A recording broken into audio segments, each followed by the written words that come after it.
তাহলে আবারও সবাইকে ঈদের শুভেচ্ছা জানিয়ে আমরা আজকের ক্লাস শুরু করছি, ঠিক আছে? আজকে যেহেতু ঈদের পরে আজকে প্রথম ক্লাস, সো উপস্থিতি এবং লাইভে অডিয়েন্স স্বাভাবিকভাবেই কম হবে, তারপরেও বেশ কয়েকজন দেখতে পাচ্ছি তোমরা ক্লাস করছো। তোমাদের সবাইকে ধন্যবাদ জানাচ্ছি এবং আজকের ক্লাসে তোমাদের সকলকেই স্বাগতম জানাচ্ছি। আমি সাইফুল ইসলাম।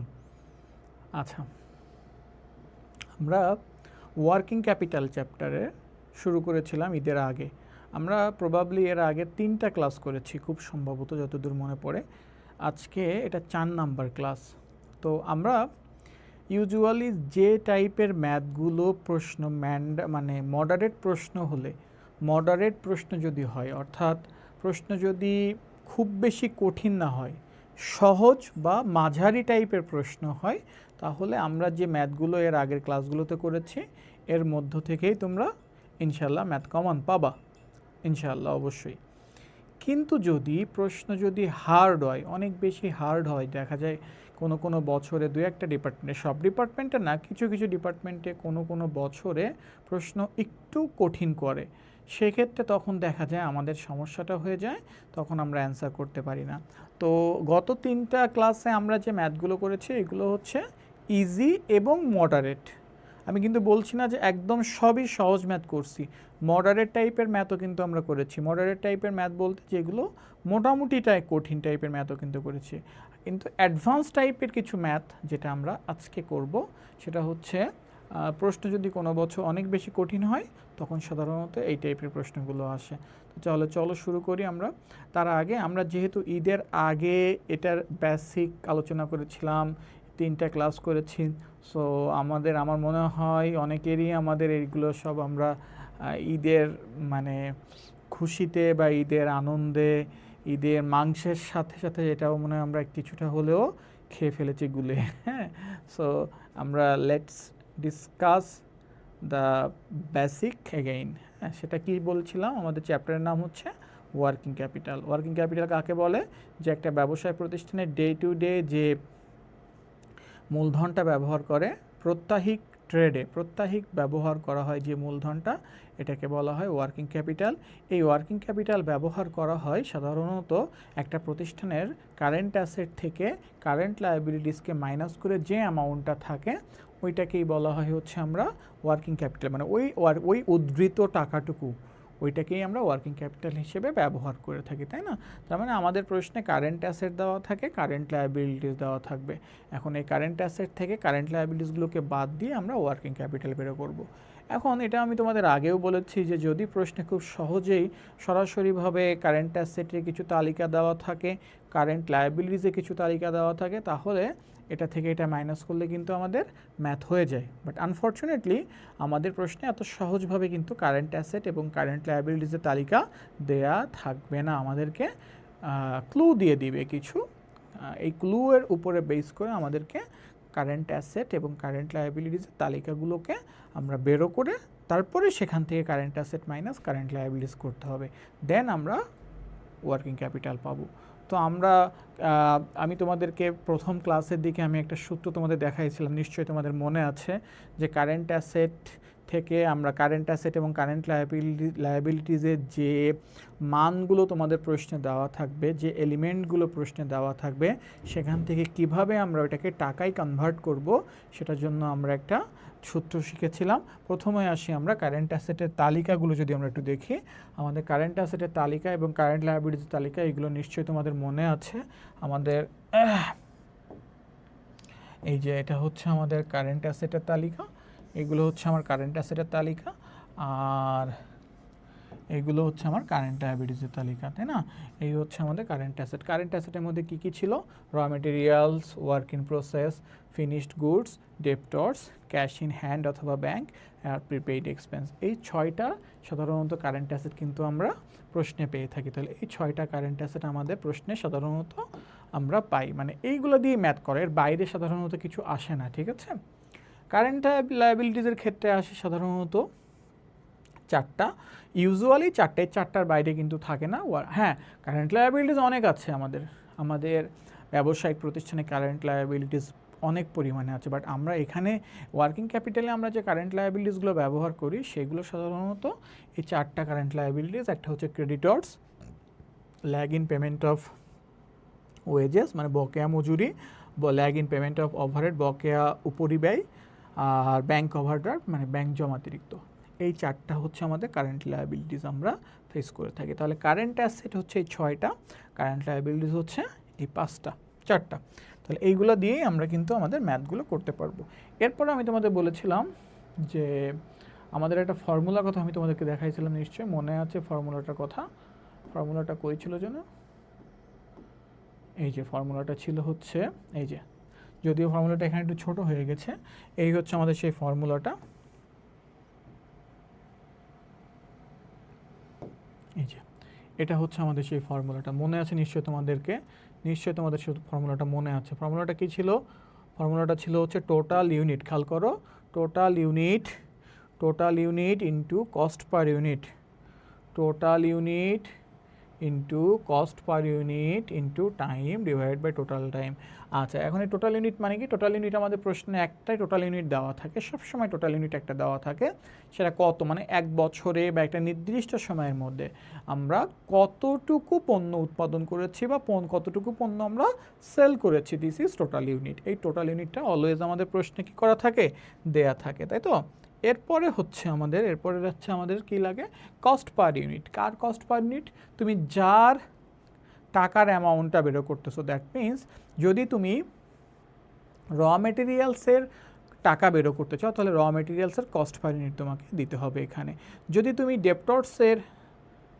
ডেপ্টর্স একটা কারেন্ট অ্যাসেট, ডেপ্টর্সের যদি তুমি টাকার অ্যামাউন্ট বেরো করতে চাও তাহলে অবশ্যই ডেপ্টর্সের কস্ট পার ইউনিট তোমাকে এখানে লিখতে হবে। যে কারেন্ট অ্যাসেটটা আমরা বেরো করব সেটার কস্ট পার ইউনিটটা আমরা এখানে লিখব ইনটু টাইম। অর্থাৎ তোমার প্রশ্নে অবশ্যই ওই কারেন্ট অ্যাসেটটার টাইম দেওয়া থাকবে। কোন কারেন্ট অ্যাসেট? সেটা যদি র মেটেরিয়ালস হয়, র মেটেরিয়ালসের টাইম, যদি কারেন্ট লায়াবিলিটিস ক্রেডিটর্স হয় তার টাইমস, যদি কারেন্ট অ্যাসেট ডেপ্টর্স হয় তার টাইমস। এই সব যার মানে যে কারেন্ট অ্যাসেট বা যে কারেন্ট লায়াবিলিটিস যে টাকার অ্যামাউন্টটা আমরা বেরো করব ওইটার টাইমটা আমরা এখানে দিব। এটা আমার প্রশ্নে সরাসরি উল্লেখ করে দেওয়া থাকে ম্যাক্সিমাম ক্ষেত্রে, না কিছু ক্ষেত্রে সামান্য। আমি ওই যে বললাম না, প্রশ্ন যদি অনেক বেশি হার্ড হয় সেক্ষেত্রে তখন তোমার এই টাইম কিছু অনেক সময় দেখা যায় বেরো করে নেওয়া লাগে আমাদের। আজকে হয়তো সেরকম একটা ম্যাথ আমরা করতে পারি। এরপরে কি আছে? এরপরে আছে হচ্ছে টোটাল টাইম। টোটাল টাইমটা কি? টোটাল টাইমটা হচ্ছে যে আমাদের যেমন আমাদের এক বছর সমান সমান আমরা কয় মাস লিখি? এক বছর সমান সমান আমরা 12 মাস বলি। কারণ কি? আমরা এখানে যে কারেন্ট অ্যাসেট এবং কারেন্ট লায়াবিলিটিসের ম্যাথ যে করি আমরা, কারেন্ট অ্যাসেট বলো আর কারেন্ট লায়াবিলিটিস বলো, এই দুইটারই মেয়াদ কিন্তু এক বছর বা তার কম। এটা সবাই জানি কিন্তু আমরা, কারেন্ট অ্যাসেট বলো বা কারেন্ট লায়াবিলিটিস বলো, দুইটারই মেয়াদ হচ্ছে এক বছর বা তার কম।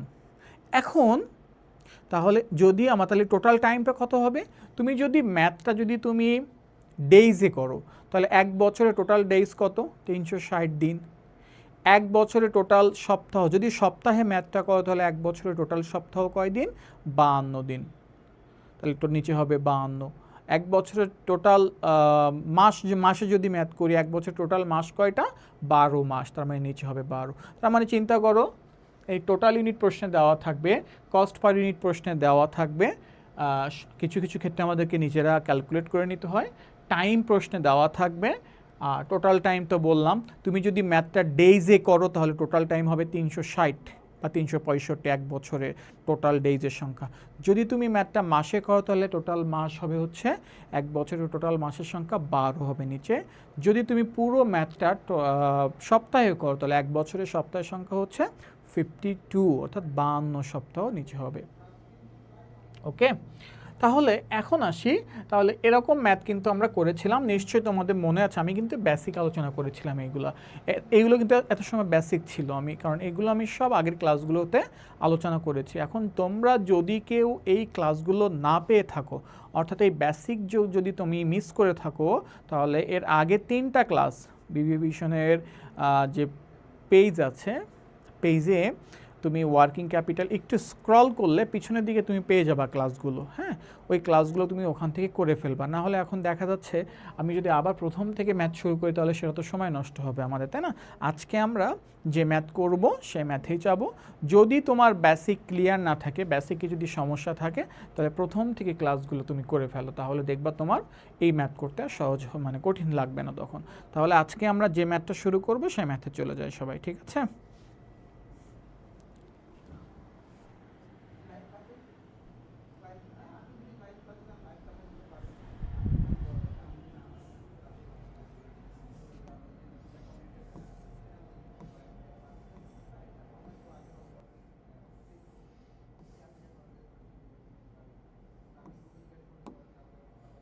আচ্ছা, দেখো গত ক্লাসে আমরা কিন্তু এই ম্যাথটা করেছিলাম, এই ম্যাথটা করে আমরা গত ক্লাসটা শেষ করছিলাম, নিশ্চয়ই তোমাদের মনে আছে।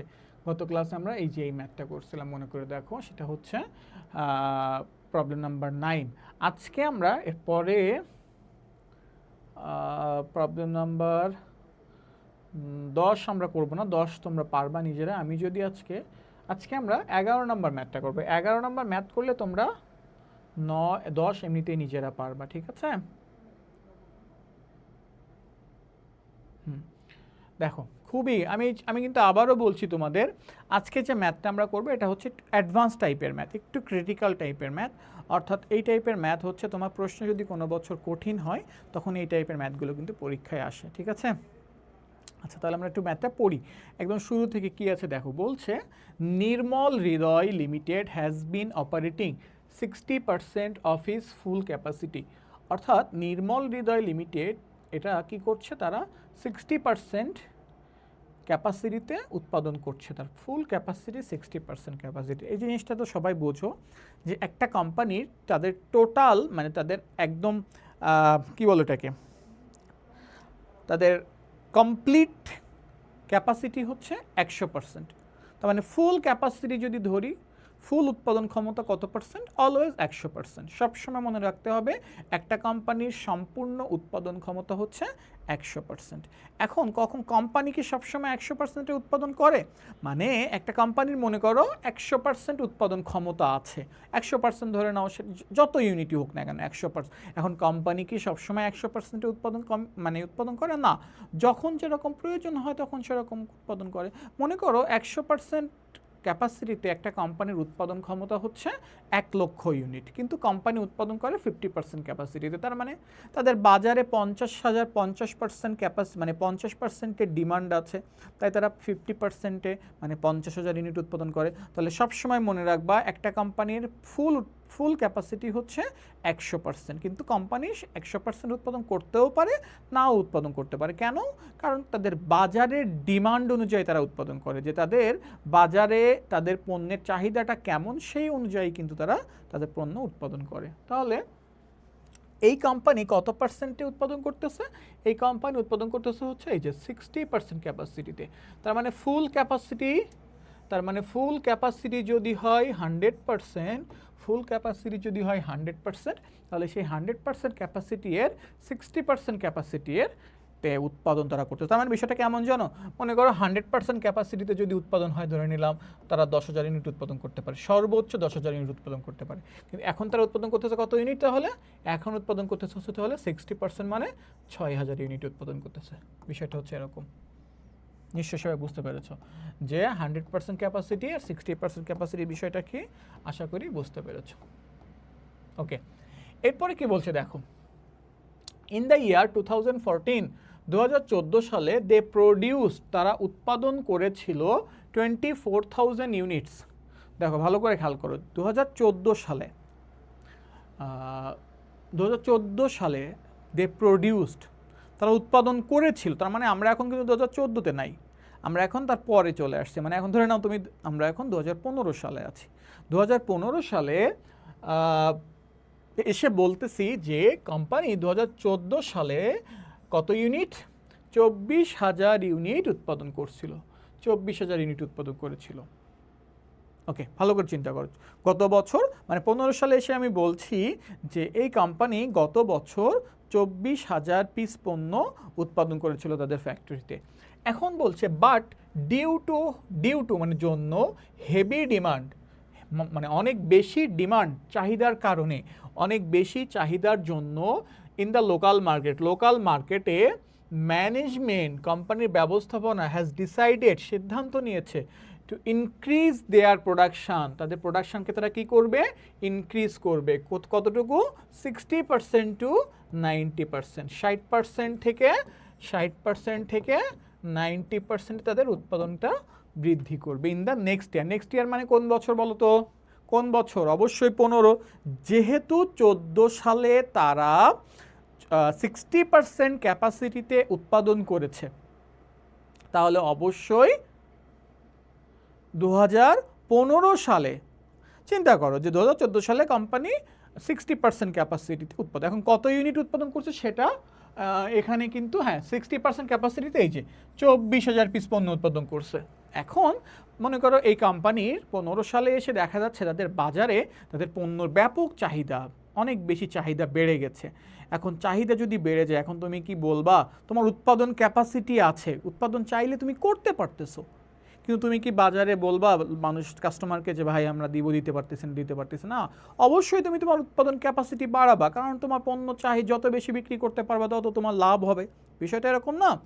তাহলে কোম্পানি এই যে বলতেছে যে due to heavy demand in the local মার্কেটে অনেক বেশি চাহিদার কারণে কোম্পানির ম্যানেজমেন্ট সিদ্ধান্ত নিয়েছে কি, যে তারা এই যে 60% থেকে তারা 90% উৎপাদন করবে।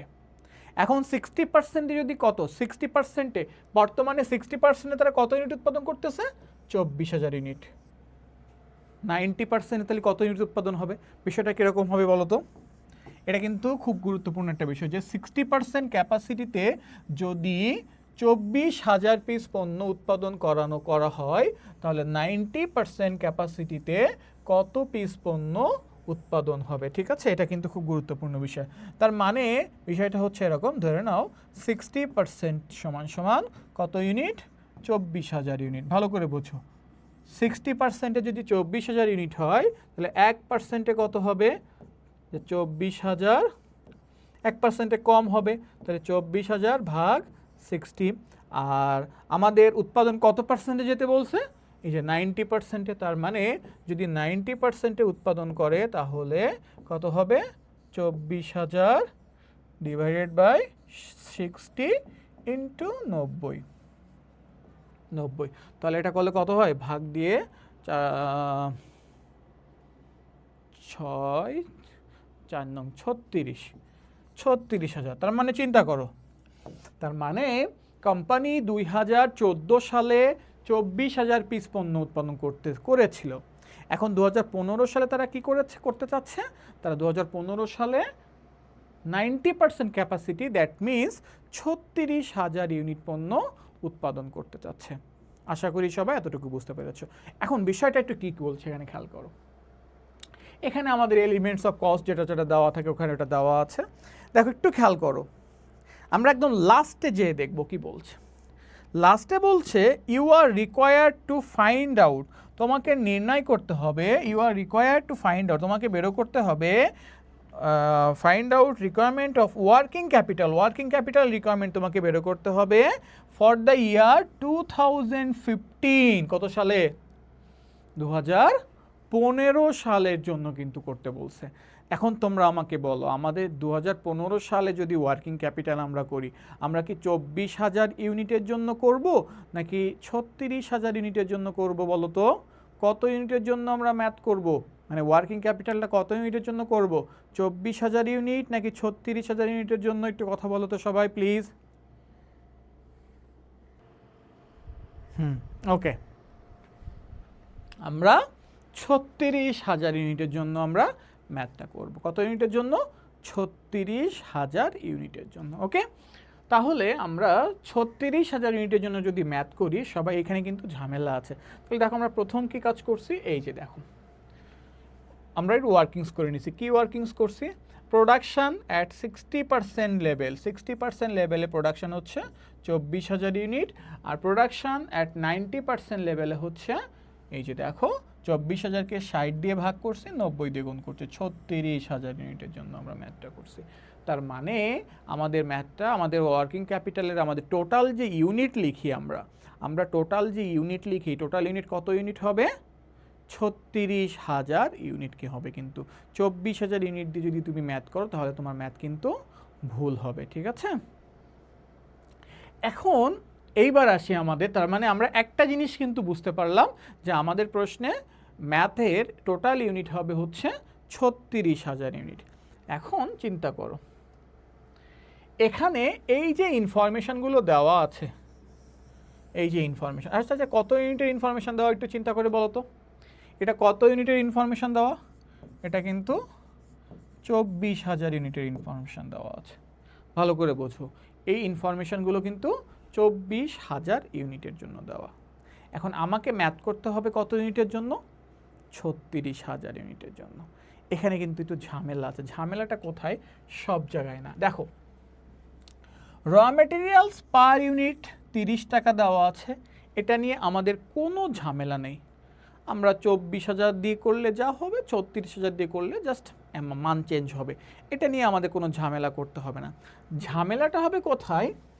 সেটা হচ্ছে এই ডিরেক্ট লেবার আর ফ্যাক্টরি ওভারহেড একটু ঝামেলা আছে।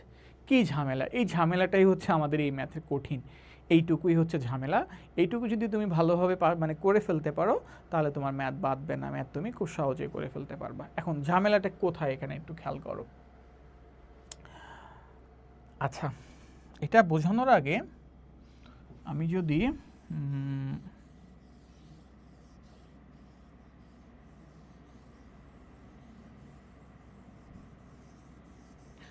দেখো তো আমাদের প্রশ্নে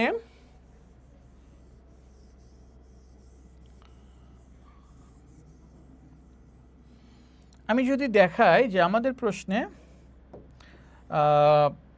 আমি ডিরেক্ট লেবারটা নিয়ে আগে একটু কথা বলি। ডিরেক্ট লেবার কত টাকা দেওয়া? 25 টাকা দেওয়া। কিন্তু ডিরেক্ট লেবার 25 টাকা থাকলেও এখানে একটা কথা বলা আছে, দেখো যে 25 টাকার মধ্যে এই ডিরেক্ট লেবার 25 টাকা টোটাল। ডিরেক্ট লেবার মানে শ্রমিকের মজুরি টোটাল 25 টাকা। এটা কিন্তু আমরা প্রতিটা ম্যাথেই ফেস করে থাকি, এরকম টাকার অ্যামাউন্ট 25 টাকা দেওয়া। বাট এর পাশে একটা কথা বলা আছে, সেই কথাটা হচ্ছে যে 40% ফিক্সড। তার মানেটা কি? যদি 40% ফিক্সড হয় তার মানে বিষয়টা কি এরকম দাঁড়ায় না যে 40%, তার মানে এই 25 টাকার মধ্যে 40% ফিক্সড, তার মানে 25-এর 40% যদি ফিক্সড হয় তাহলে 60% তাহলে কি হবে বলো তো? 60% ভ্যারিয়েবল হবে। সবাই কি এটা বুঝছো যে 25 টাকার পাশে বলা আছে যে 40% ফিক্সড, 40% এই 25 টাকার মানে লেবারের যে 25 টাকা, এই 25 টাকার 40% টাকা হচ্ছে ফিক্সড কস্ট। ফিক্সড কস্ট মানে কি? ফিক্সড কস্ট মানে কিন্তু স্থায়ী ব্যয়, মানে যে ব্যয়টা পরিবর্তন হয় না। আর ভ্যারিয়েবল কস্ট কোনটা? যেটা পরিবর্তন হয়। মানে বিষয়টা এরকম যে উৎপাদন বাড়লে, উৎপাদন যদি তুমি বাড়াও কখনো, তাহলে সেই উৎপাদনের সাথে সাথে যদি তোমার খরচটা পরিবর্তন হয় সেটা হচ্ছে ভ্যারিয়েবল কস্ট। আর উৎপাদন বাড়ুক অথবা কমুক অথবা না কমুক, যাই থাকুক না কেন, যে খরচটা পরিবর্তন হয় না সেটাকে আমরা বলি ফিক্সড কস্ট। তার মানে এই 25 টাকার মধ্যে 40% হচ্ছে ফিক্সড আর 60% হচ্ছে ভ্যারিয়েবল। আচ্ছা, একটা জিনিস চিন্তা করে দেখো ভালো করে, কিন্তু এই জায়গাটা কিন্তু টুইস্ট আছে, স্টুডেন্টরা ভুল করে এই জায়গাটায় খুব। কেন? আচ্ছা, এই যে 25 টাকা, এটা কি টোটাল টাকা নাকি পার ইউনিট? সবাই একটু বলো তো, এটা কি টোটাল টাকা না এটা পার ইউনিট টাকা? এটা পার ইউনিট কস্ট না? এটা কিন্তু পার ইউনিট কস্ট। এই যে দেখো বলাই আছে যে র material per unit, direct labour, তার মানে এখানে যে খরচগুলো আছে সবগুলো কিন্তু পার ইউনিট কস্ট। দেখো এখানে আমি একটা খুব সুন্দর একটা নোট কথা বলবো, এখানে একটা রুলস বলবো। রুলসটা তোমরা মনে রাখবা এবং মুখস্থ করে ফেলবা, এবং প্রয়োজনে নোট খাতা থাকলে তুমি যখন ক্লাসটা করবা, যখন ভিডিওটা দেখছো তুমি এটা নোট নিয়ে নিবা। খুবই গুরুত্বপূর্ণ একটা কথা, সেটা হচ্ছে আমি মাত্র যে কথাটা বললাম যে উৎপাদন বাড়লে যে খরচ বাড়ে এটাকে বলা হয় ভ্যারিয়েবল কস্ট। তার মানে ভ্যারিয়েবল কস্ট উৎপাদনের সাথে সাথে কি হয়, বৃদ্ধি পায়, মানে পরিবর্তন হয়। উৎপাদন বাড়লে ভ্যারিয়েবল কস্ট বাড়ে, উৎপাদন কমলে ভ্যারিয়েবল কস্ট কমে। ফিক্সড কস্ট উৎপাদন বাড়ুক অথবা কমুক, কোনো অবস্থাতেই ফিক্সড কস্টটা পরিবর্তন হয় না। এটা হচ্ছে মূল নিয়ম। তার মানে আমি বললাম কি, এই যে দেখো সুন্দর করে ভালো করে বুঝবো এটা, যে কি বললাম আমি, যে ভ্যারিয়েবল কস্ট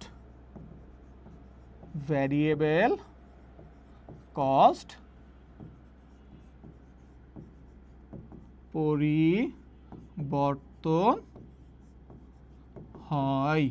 হয় নাকি হয় না? হয়। উৎপাদনের সাথে সাথে ভ্যারিয়েবল কস্ট পরিবর্তন হয়। আচ্ছা, আবার যদি আমি বলি ফিক্সড কস্ট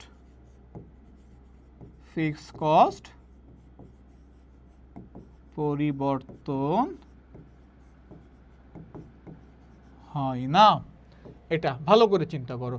তাহলে ভ্যারিয়েবল কস্ট পরিবর্তন হয়, ফিক্সড কস্ট পরিবর্তন হয়। এটা কিন্তু ইউনিভার্সাল ট্রুথ, মানে সার্বজনীন সত্য কথা, সবাই জানি আমরা। আচ্ছা, এখন আমি এই পাশে আরেকটা কথা লিখবো। এখন দেখো তোমরা কি লিখবো, সেটা হচ্ছে আমি এখানে একটা দাগ দিয়ে নিই আগে। হ্যাঁ, এখানে আমি এটাকে দাগ দিয়ে দিলাম, এই যে একটা। এবার আমি আবার লিখবো, সেটা কি দেখো, এখানে কি লিখলাম, ভ্যারিয়েবল কস্ট পরিবর্তন হয় না, আর ফিক্সড কস্ট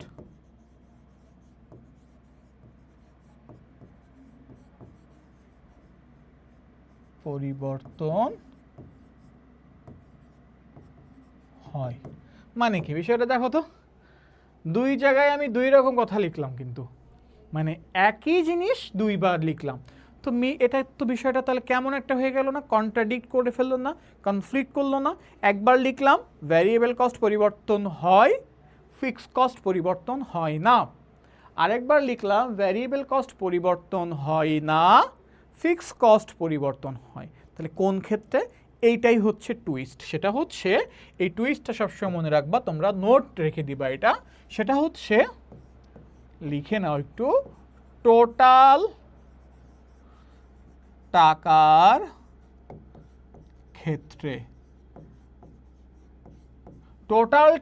ক্ষেত্রে, ভ্যারিয়েবল কস্ট পরিবর্তন হয়, ফিক্সড কস্ট পরিবর্তন হয় না, মনে রাখবা। আর যদি পার ইউনিট টাকার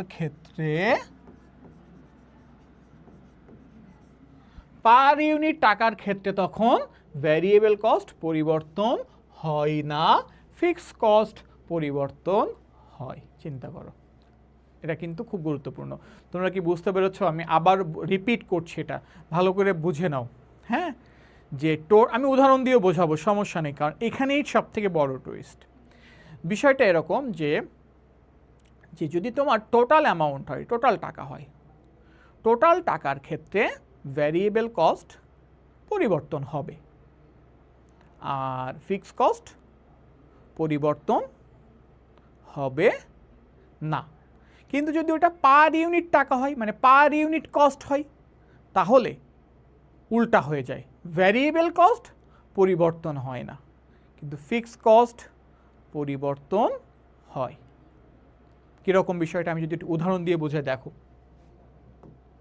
আমি উদাহরণ যদি দেই, মনে করো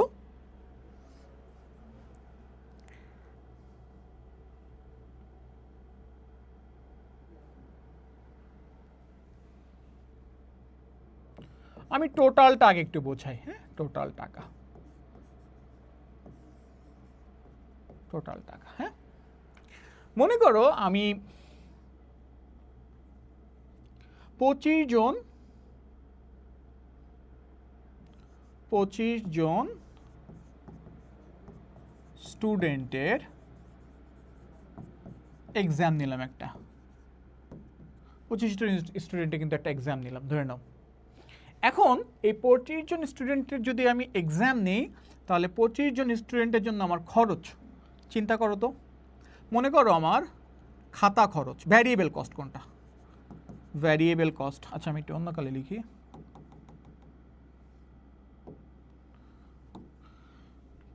ভ্যারিয়েবল কস্ট। ভ্যারিয়েবল কস্ট মানে কি? যেটা পরিবর্তন হয়, তাই না? এখন পরিবর্তন হয় সেরকম কি খরচ থাকে? পরিবর্তন যে হয় এরকম কি খরচ হতে পারে? আমি যদি বলি মনে করো খাতা খরচ, আমার তোমাদেরকে তো খাতা দিতে হবে, তাই না? খাতা যদি আমি তোমাদেরকে দিই তো 25 জন স্টুডেন্টকে আমার খাতা দিতে হবে কয়টা? 25টা খাতা দিতে হবে। মনে করো একটা খাতা হচ্ছে 25 টাকা। চিন্তা করো আমি খাতা দিয়ে মনে করো খাতার কথা লিখলাম, খাতাই হচ্ছে আমার একটা, এটা কিন্তু একটা ভ্যারিয়েবল কস্ট। এখন এক একটা খাতার দাম কত? এক একটা খাতার দাম কত? 25 টাকা। সরি, কয়টা খাতা লাগবে আমার? 25টা খাতা লাগবে, কারণ 25 জন পরীক্ষা দিচ্ছে। এক একটা খাতা মনে করো 10 টাকা, তাহলে 25 ইন্টু 10 সমান সমান কত হয়? 250 টাকা। টোটাল 250 টাকা। চিন্তা করো টোটাল 250 টাকার খাতা লাগতেছে কিন্তু আমার।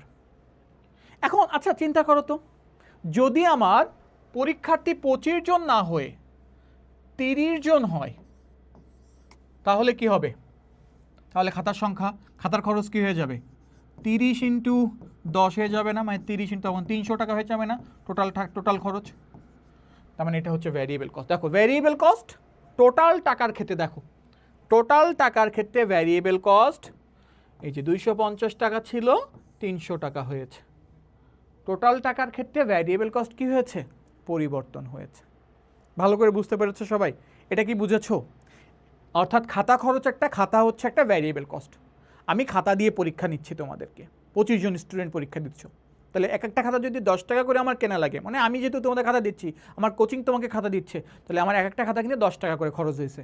তাহলে আমার 25 জন স্টুডেন্ট পরীক্ষা দিয়েছে, 10 টাকা করে এক একজনে করে আমি খাতা কিনেছি, এক একটা খাতা, তাহলে 250 টাকা আমার খাতা খরচ।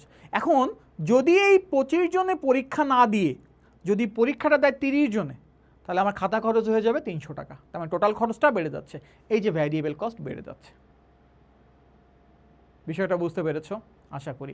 এটা হচ্ছে ভ্যারিয়েবল কস্ট বেড়ে যাচ্ছে, মানে টোটালের ক্ষেত্রে ভ্যারিয়েবল কস্ট বাড়তেছে, ইউনিট বাড়তেছে। তার মানে কি? দেখো 25 ইউনিট ছিল, মানে 25 জন পরীক্ষা দিচ্ছিল, 25 ইউনিট যখন ছিল তখন আমার টোটাল ভ্যারিয়েবল কস্ট ছিল 250 টাকা। যখন আমার 25 ইউনিটের জায়গায় 30 ইউনিট হয়ে গেল তখন আমার টোটাল ভ্যারিয়েবল কস্ট হয়ে গেল 300 টাকা। এখন যদি এটা হয় ফিক্সড কস্ট, মনে করো যে ফিক্সড কস্ট কি হতে পারে?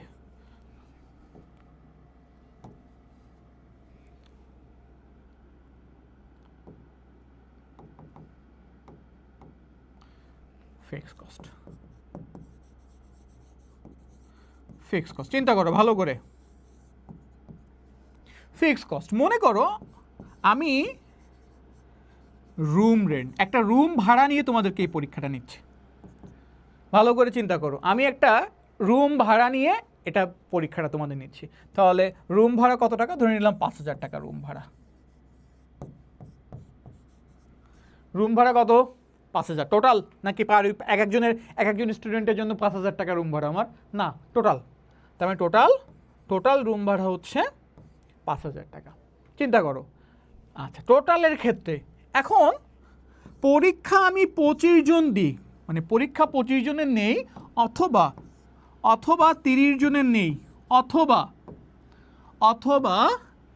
100 জনের নেই, যাই নেক না কেন এই রুম ভাড়া কি 5000 থাকবে নাকি চেঞ্জ হবে? চিন্তা করো, রুম ভাড়া কি 5000 থাকবে নাকি ভাড়া বাড়বে? আমি একটা মালিকের কাছ থেকে রুম ভাড়া নিয়েছি কোচিং ক্লাস করাবো বলে। এখন আমি সেই রুমের মধ্যে 25 জনের পরীক্ষা নিব, না 30 জনের পরীক্ষা নিব, না 100 জনের পরীক্ষা নিব, টোটাল ভাড়া কি 5000 টাকা থাকবে, নাকি এটা চেঞ্জ হবে? অবশ্যই 5000 টাকা থাকবে, এটা চেঞ্জ হবে না। কারণ মালিক তো আমাকে শর্ত দেয় নাই যে আপনি কয়জন পড়াতে পারবেন, আমার যতজন খুশি আমি ততজনের পরীক্ষা এখানে নিতে পারবো। তার মানে যতজনেরই আমি পরীক্ষা নিই না কেন আমার ফিক্স কস্ট এই 5,000 টাকা।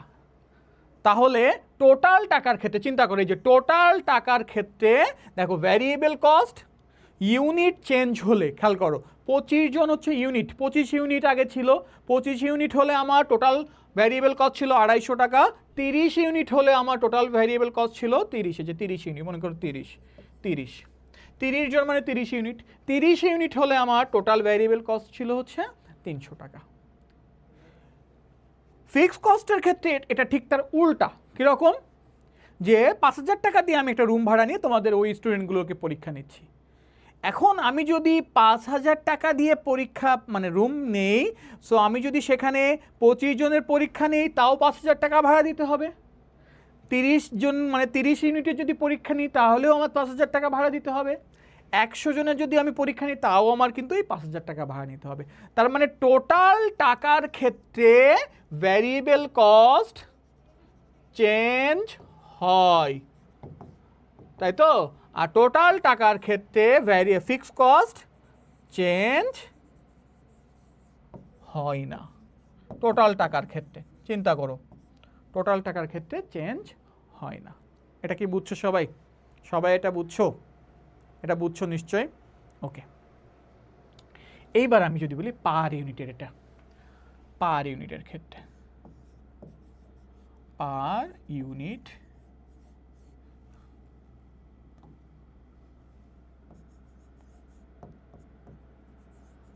কস্ট।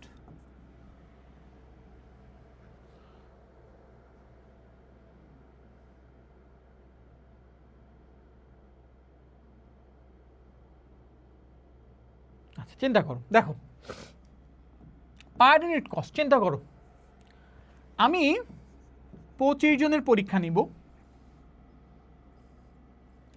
অথবা 30 জনের পরীক্ষা নিতে পারি। আচ্ছা ভ্যারিয়েবল কস্ট যদি বলি আগে, হ্যাঁ এটা হচ্ছে ভ্যারিয়েবল কস্ট, ভ্যারিয়েবল কস্ট, এটা হচ্ছে ভ্যারিয়েবল কস্ট। ভ্যারিয়েবল কস্ট চিন্তা করো, আমি 25 জনের পরীক্ষা নেই, 30 জনের নেই, 35 জনের নেই, 50 জনের নেই, অথবা 100 জনের পরীক্ষা নেই।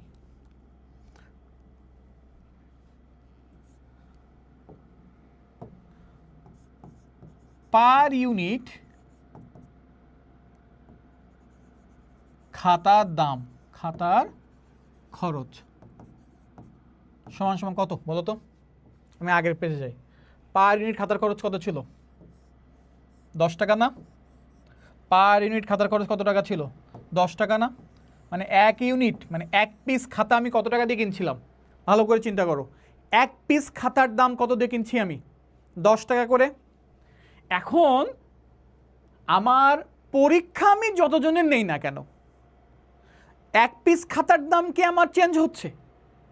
না, 1 পিস খাতার দাম কিন্তু আমার সেই 10 টাকা করেই। এখন তুমি যদি 10 জনের পরীক্ষা নাও তাহলে 10 × 10 টাকা, যদি 50 জনের পরীক্ষা নাও তাহলে 50 × 10, যদি 500 জনের পরীক্ষা নাও তাহলে 500 × 10, মানে 1 পিস খাতার যে দাম ওইটা কিন্তু পরিবর্তন হচ্ছে না, এটা কিন্তু 10 টাকায় থাকছে। এইবার তুমি চিন্তা করো, দেখো ভালো করে বোঝো। এবার মনে করো যে আমি যে ওই যে রুম ভাড়া কথা বলছিলাম না, রুম রেন্ট 5,000 টাকা, রুম রেন্ট 5,000 টাকার কথা বলছিলাম না? চিন্তা করো, রুম রেন্ট আমি 5,000 টাকার কথা বলছিলাম। এখন এটা কিন্তু টোটাল 5,000 টাকা, কিন্তু 5,000 টাকা চেঞ্জ হচ্ছে না কিন্তু। চিন্তা করো 5,000 টাকা টোটাল যেটা বাড়িওয়ালাকে বা রুম মালিককে যেটা আমি ভাড়া দিচ্ছি এটা আমার কোনোদিনও চেঞ্জ হবে না, টোটাল তো চেঞ্জ হবে না, আমি আগেই প্রমাণ করে আসলাম। এখন চিন্তা করো, আমি একটা চিন্তা করলাম যে এই 5,000 টাকা আমি যাদেরকে আমি পরীক্ষা নিচ্ছি, যাদের কাছ থেকে মানে যাদের আমি পরীক্ষা নিচ্ছি এদের উপরে আমি চাপাই দিব, মানে এদের কাছ থেকে টাকা নিয়ে নেব আমি। এখন চিন্তা করো, এখন মনে করো যে পরীক্ষা দিল মনে করো 20 জন, 20 জন পরীক্ষা দিছে। 20 জন যদি পরীক্ষা দেয় তাহলে চিন্তা করো তো, আমি যদি এই 5,000 টাকা, আমি চিন্তা করলাম কি যে এই 5,000 টাকা যে রুম ভাড়া, এই 5,000 টাকা রুম ভাড়াটা আমি কি করব, এই 20 জন পরীক্ষার্থীর কাছ থেকে আমি নিয়ে নিব। 20 জন পরীক্ষার্থীর কাছ থেকে আমি টাকাটা কস্ট হিসেবে নিয়ে নিব। তাহলে এক একজনের ভাগে কত টাকা করে কস্ট পড়বে? আমি বললাম কি 20 জন পরীক্ষা দিতে আসছে, আমি বললাম কি তোমাদের এই যে রুম, তোমাদের পরীক্ষাটা নিচ্ছি আমি, এই রুমটা আমি 5,000 টাকা করে ভাড়া নিছি, এই রুমটা 5,000 টাকায় ভাড়া নিছি, এই ভাড়ার খরচটা তোমাদেরকে নিতে হবে। যদিও তোমরা একটু অবাক হবা যে কেন আমি দিব, তারপরেও আমি জোর করে হ্যাঁ আমি তোমাদের কাছ থেকে এই ভাড়ার খরচটা নিব। এখন কিভাবে নিব? 5,000 টাকা ভাড়া, পরীক্ষা দিচ্ছে কয়জন? 20 জন। তাহলে ভাইয়া কত টাকা করে দিতে হবে? আমি বললাম কত টাকা করে খরচ, 5,000 ভাগ 20 সমান সমান কত হয়? 250 টাকা।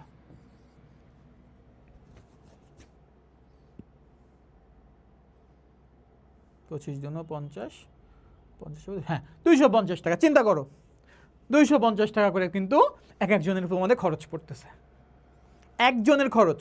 তার মানে চিন্তা করো ফিক্স কস্ট কিন্তু, রুম রেন্ট কিন্তু ফিক্স কস্ট, রুম রেন্টটা কিন্তু আমি আগেই তোমাদের প্রমাণ করে আসছিলাম, রুম রেন্ট কিন্তু ফিক্স কস্ট ছিল, রুম রেন্ট ফিক্স কস্ট ছিল 5,000 টাকা, এই 5,000 কিন্তু ফিক্স কস্ট, 5,000 টাকা টোটাল কিন্তু পরিবর্তন হচ্ছে না। কিন্তু এইবার তুমি দেখো, মনে করো আমি এবার পরীক্ষা নিব হচ্ছে 20 জন না, আমি পরীক্ষা নিচ্ছি এবার মনে করো 50 জনের, 50 জন পরীক্ষা দিচ্ছে, 50 জন পরীক্ষার্থী। তাহলে এইবার যদি পরীক্ষার্থী সংখ্যা 50 জন হয়, 20 জন না হয়ে, তাহলে কি হবে? এইবার দেখো 5,000 টাকা, সেই 5,000 টাকা তো এখনো 5,000 টাকায় ভাড়া, এখন আমি আগে 5,000 টাকা 20 জনের মধ্যে ভাগ করে নিছিলাম, প্রতিজনের ভাগে খরচ আসছিল 250 টাকা। এখন আমি বললাম এখন যেহেতু আমার পরীক্ষা দিচ্ছে 50 জন, তাহলে আমি 50 দিয়ে ভাগ দিব, সমান সমান কত হয়? ভাগে 100 টাকা করে পড়ে। তার মানে দেখো পার ইউনিট ফিক্স কস্ট কিন্তু পরিবর্তন হয়ে গেল, পার ইউনিট ফিক্স কস্ট পরিবর্তন হলো না? পার ইউনিট ফিক্স কস্ট পরিবর্তন হলো। তার মানে চিন্তা করো ইউনিট তোমার 25 হোক, 30 হোক, 35 হোক, 50 হোক, 100 হোক, পার ইউনিটের দাম, এক ইউনিট কাঁচামালের, এক ইউনিট ভ্যারিয়েবল কস্টের যে দাম, এটা কখনোই পরিবর্তন হয় না। যেমন খাতার দাম কোনোদিনও পরিবর্তন হবে না, ইউনিট তোমার যাই হোক না কেন। কিন্তু যদি তোমার ফিক্সড কস্টকে আমরা যদি পার ইউনিটে, মানে এক এক ইউনিটের ঘাড়, মানে এক এক ইউনিটের উপরে চাপাই দেই, যেমন এই 5,000 টাকা আমার ফিক্সড কস্ট ছিল, এই 5,000 টাকা ফিক্সড কস্টকে আমি আমার যতজন স্টুডেন্ট পরীক্ষা দিছে, মানে যত ইউনিট স্টুডেন্ট পরীক্ষা দিছে তাদের উপরে যদি আমি খরচটাকে চাপাই দিই, তাহলে এক একজন স্টুডেন্টের ঘাড়ে বা এক একজন স্টুডেন্টের উপরে কত টাকা করে পড়বে? 250 টাকা। যদি আমার ইউনিট 20 জন না হয়ে 50 জন হয়, ইউনিট যদি 20 না হয়ে 50 হয়, তাহলে দেখো সেই ফিক্সড কস্ট পার ইউনিট কিন্তু কমে যাচ্ছে। আবার যদি 50 না হয়ে যদি 100 জন পরীক্ষা দেয়, 100 জন পরীক্ষা দিলে তখন কি হয়ে যাবে? 5,000 ভাগ 100, তার মানে সরি কত হবে? 50 টাকা।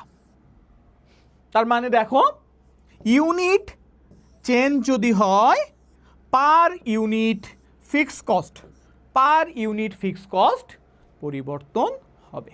তাহলে আমি সামারাইজ করি, এবার চিন্তা করো যারা উদাহরণটা বুঝেছো তাদের কিন্তু খুব ভালোভাবে তোমাদের ম্যাথটা করতে মজা পাবা, আর যারা উদাহরণ বোঝে নাই তারা এবার আমার শর্টকাটে কথা শোনো।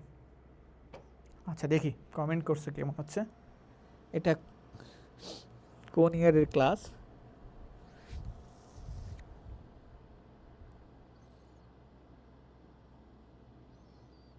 এটা হচ্ছে 3rd ইয়ারের ক্লাস আপু।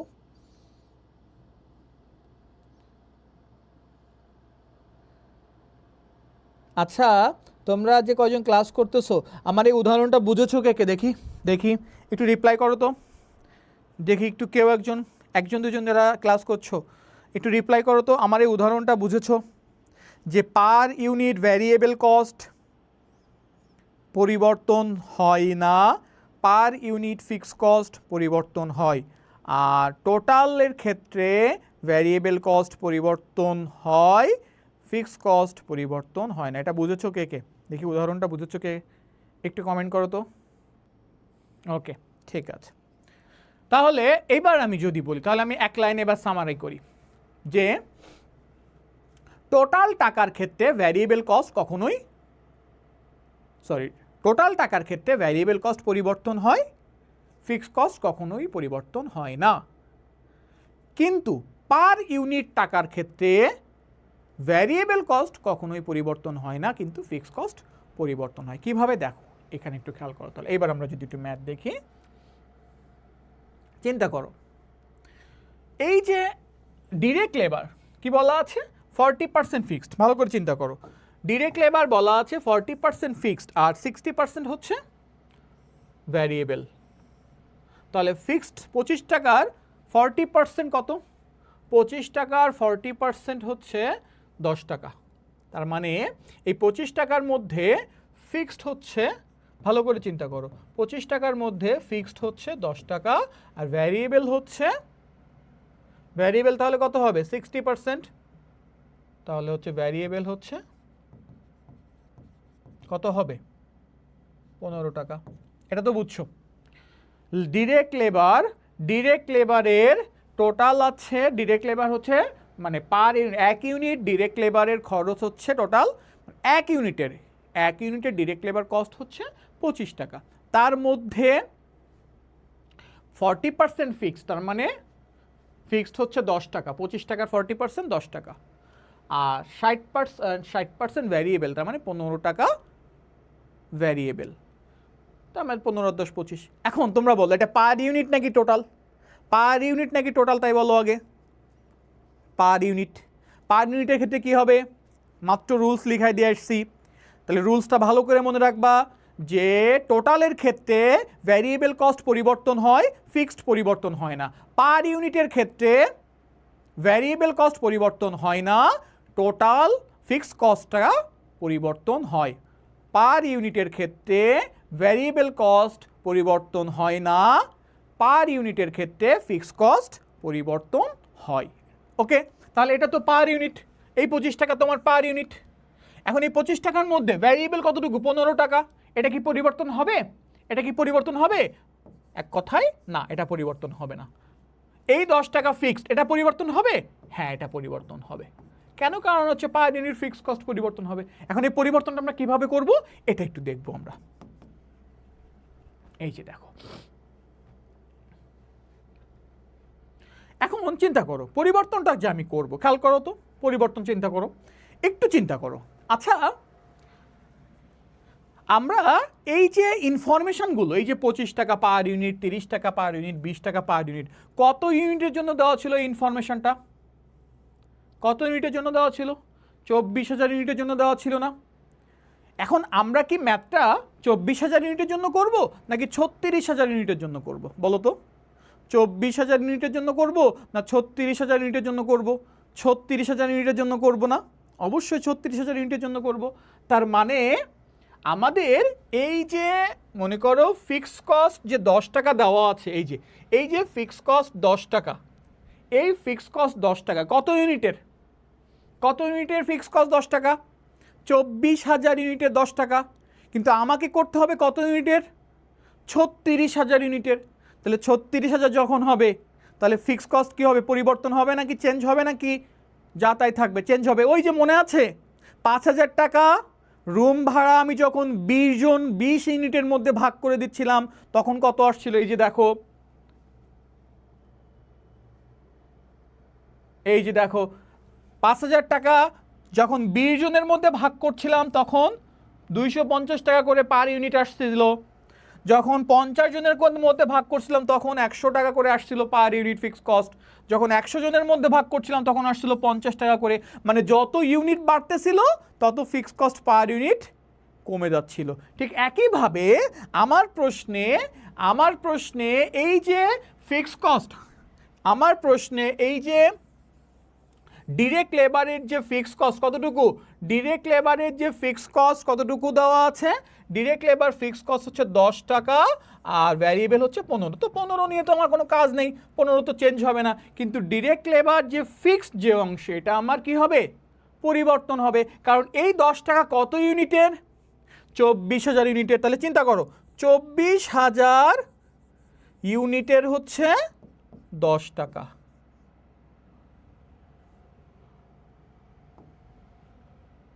10 টাকা,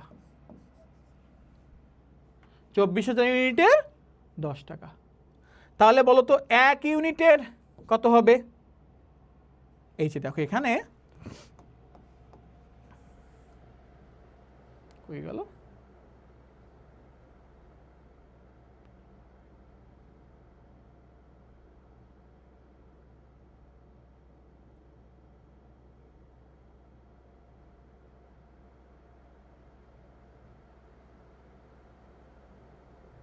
আচ্ছা এই যে দেখো, তাহলে আমি যদি বলি যে এখান থেকেই দেখাই, কই গেল, এই যে 24,000 ইউনিটে যদি 10 টাকা হয়, 1 ইউনিটে যদি আমি খরচ করি তাহলে আমার বেশি হয়ে যাবে না? তাহলে কি হবে 10 বেশি হলে কি হয়, গুণ হয় না? তাহলে 10 ইন্টু 24,000। আর আমি করব কত ইউনিটের জন্য ম্যাথ, 36,000। তাহলে 36,000 ইউনিটের কত হবে, 10 ইন্টু 24,000 ডিভাইডেড বাই 36,000 করে যা হবে ওইটাই হবে। দেখো এই যে দেখো একটু ভালো করে খেয়াল করো, সেটা হচ্ছে দেখো direct labour per unit fixed per unit হচ্ছে 25 টাকা ইন্টু 40%, এই যে 40%, 10 টাকা। এই 10 টাকা কত ইউনিটের, 10 টাকা কত ইউনিটের, 24,000 ইউনিটের। আবারও দেখাই, 24,000 ইউনিটের জন্য হচ্ছে 10 টাকা। 1 ইউনিটে কত হবে? আচ্ছা তুমি চিন্তা করো, 24,000 ইউনিট উৎপাদন করতে মানে প্রতি ইউনিটে যদি 10 টাকা করে হয়, তাহলে 1 ইউনিটে তো কী হবে, এটা খরচ কি বাড়বে না কমবে? অবশ্যই বাড়বে না। 24,000-এর যদি 10 টাকা করে 1 ইউনিট হয়, প্রতি ইউনিটের দাম যদি 1 টাকা 10 টাকা করে হয়, তাহলে তুমি যখন 1 ইউনিট উৎপাদন করবা তখন এটা বেড়ে যাবে না? বেড়ে গেলে কি হবে, 24,000 ইন্টু 10। আবার যখন তুমি 36,000 ইউনিট উৎপাদন করবা তখন কি হবে, 24,000 ইন্টু 10 ডিভাইডেড বাই 36,000। এই যে দেখো 6 টাকা 67 পয়সা। দেখছো কমে গেছে, দেখছো কমে গেছে। আমি যেমন তোমাদের বলেছিলাম না, দেখো মনে আছে, দেখো একটা মজার বিষয়, সেটা হচ্ছে দেখো এই যে যখন 20 জন পরীক্ষা দিচ্ছিল তখন ফিক্স কস্ট পার ইউনিট হয়েছিল 250 টাকা। যখন 50 জন পরীক্ষা দিচ্ছিল তখন কমে গেছিল ফিক্স কস্ট পার ইউনিট, 100 টাকায় নেমে আসছে। যখন 100 জন পরীক্ষা দিচ্ছে আরও কমে গেছে 50 টাকা। দেখছো ঠিক একইভাবে এই যে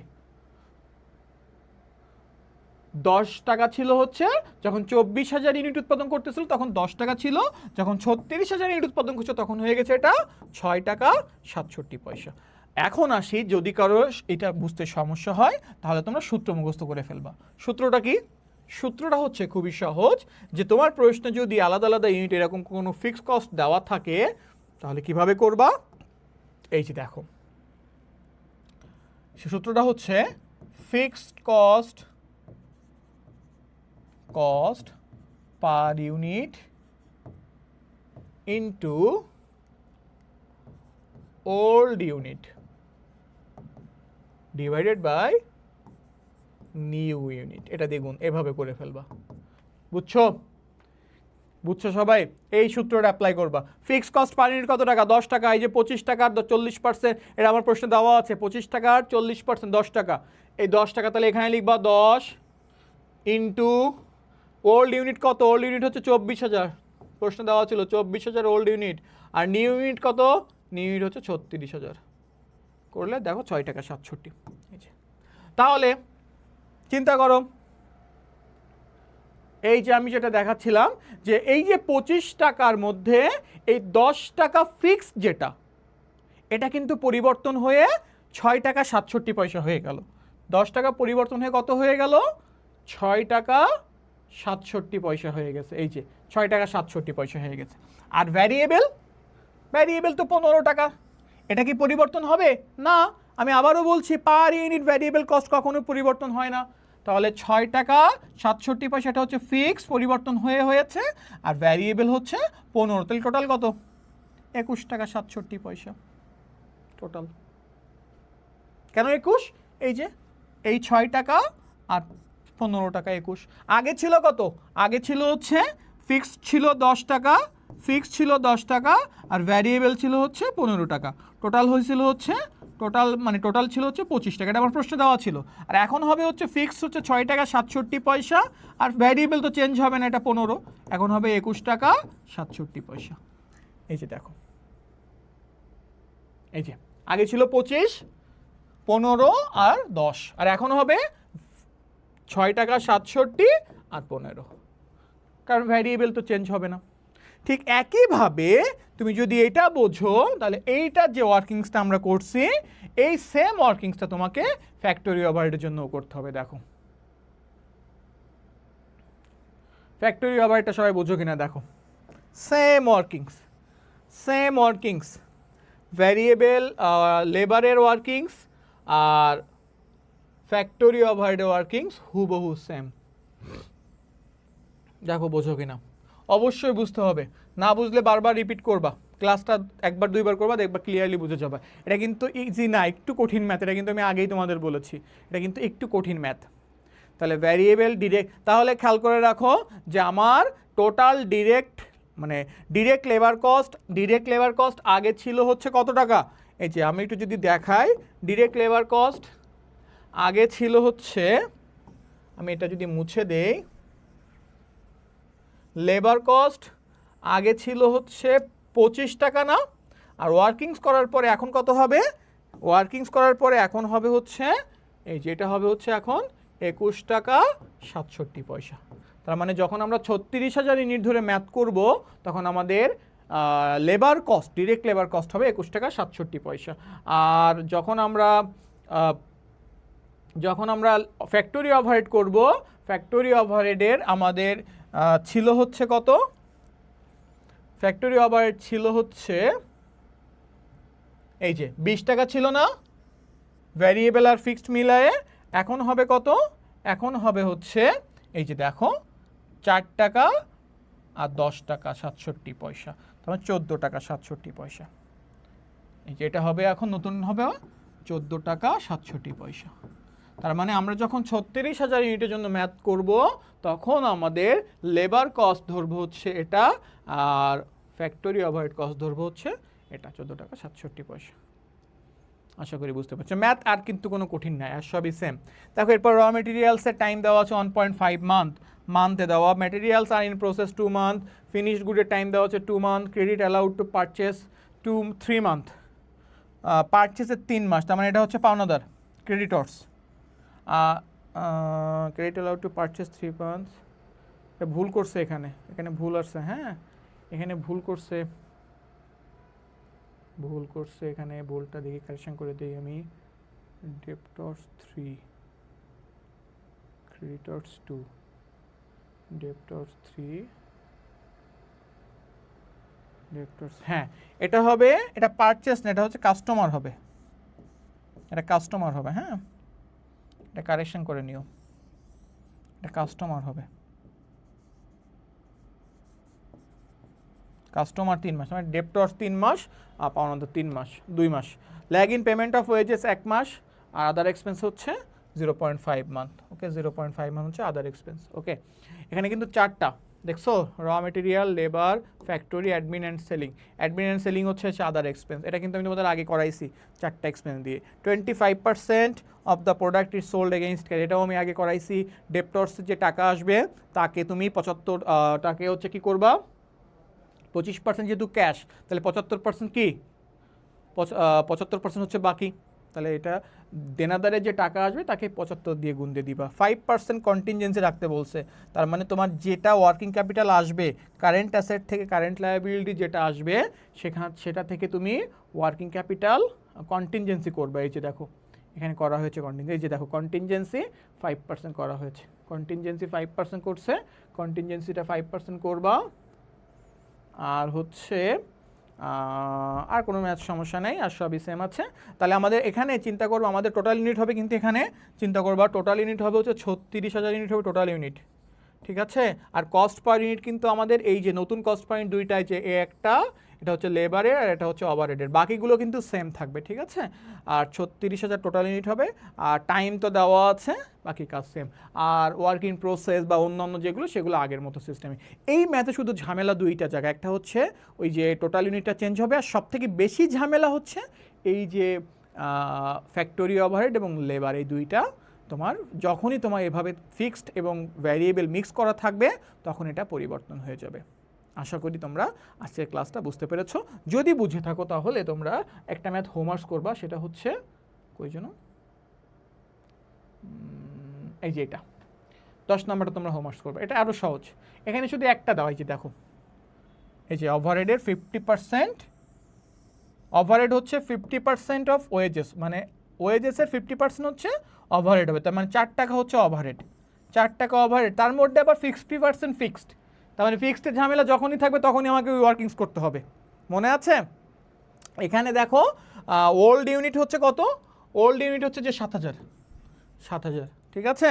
আর নিউ ইউনিট হবে হচ্ছে এই যে 10,000, মানে 7,000 ইউনিটের ইনফরমেশন দেওয়া আছে প্রশ্নে, ম্যাথ করতে হবে 10,000-এর জন্য। আমাদের এর আগের ম্যাথে যেটা আমরা মাত্র করলাম 24,000-এর ইনফরমেশন দেওয়া ছিল, 36,000-এর জন্য আমরা ম্যাথ করছি। এখানে আমার প্রশ্নে দেওয়া 7,000 ইউনিটের জন্য, ম্যাথ করতে হবে 10,000 ইউনিটের জন্য, ঠিক আছে। তো এটা তোমরা হোমওয়ার্কস করবা, তাহলে 10 এবং 11 দুইটা ম্যাথ তোমরা হোমওয়ার্কস করবা। দুইটা ম্যাথই কিন্তু খুবই, দেখো আমি আবারও বলছি, প্রশ্ন যদি কঠিন হয় এই টাইপের ম্যাথগুলোই কিন্তু তোমাকে পরীক্ষায় দিবে। সো আশা করি তোমরা ক্লাসটা খুব ভালোভাবে বুঝতে পেরেছো। যেহেতু ম্যাথটা আমি আবারও বলছি একটু অ্যাডভান্স লেভেলের, সো ম্যাথটা যেহেতু তোমরা লাইভে অনেকেই করো নাই, হয়তো বা রেকর্ড করার সময় প্রশ্ন আসতে পারে, প্রশ্ন আসলে আমাকে নক দিবা, হোয়াটসঅ্যাপে নক দিবা। আমার হোয়াটসঅ্যাপ নাম্বারটা তো জানো সবাই, না জানলে কালেক্ট করে নিবা, অফিস থেকে কালেক্ট করে নিলে, অফিস থেকে চাইলে অফিস থেকেই দিবে, বিবিভিশন হটলাইনে ফোন দিলে দিয়ে দিবে তোমাদেরকে নাম্বার। আমাকে ফোন দিয়ে আমার কাছ থেকে যদি মনে হয় যে ভাই এখানে বুঝি নাই, আমাকে বললে আমি বুঝিয়ে দেবো ইনশাল্লাহ, ঠিক আছে। তো সবাই ভালো থেকো, আজকের মতো ক্লাসটা এখানে শেষ করছি। আগামী ক্লাসে সবার সাথে আবার কথা হবে, দেখা হবে ইনশাল্লাহ। সেই পর্যন্ত সুস্থ থেকো, ভালো থেকো। আসসালামু আলাইকুম ওয়া রাহমাতুল্লাহি ওয়া বারাকাতুহু।